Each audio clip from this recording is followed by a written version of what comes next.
Thank you for joining us here at 5 o'clock today. I'm Jacob Murphy. Julie has the day off. A buyout boom. Far more employees than expected said yes to Tallahassee's voluntary separation plan, raising new questions for the city.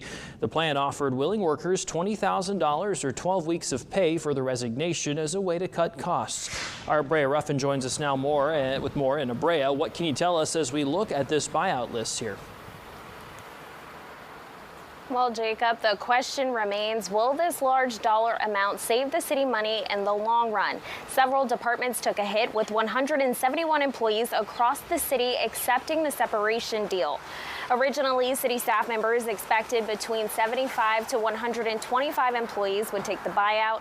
Since that number is higher at 171, we wanted to know the potential financial impact on the city.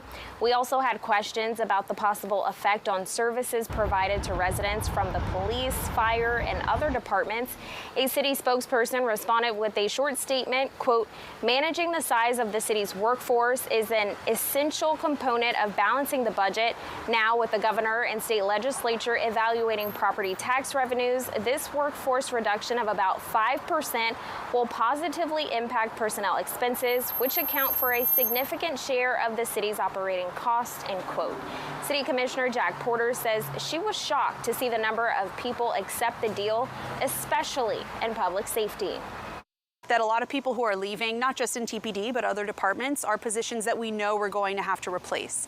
So they're not redundant positions. It's not creating an efficiency that people are leaving. We're going to have to replace those positions. So I'm not sure if the cost savings are really going to be there the way the city staff hoped. According to Chief Lawrence Revel, the Tallahassee Police Department has 5 command-level employees and 21 members overall leaving TPD to take this deal for various reasons. Some ready for retirement, others for personal reasons. Now, I spoke with Chief Revel about what this transition could mean for the department. I'll share that coming up tonight at 6.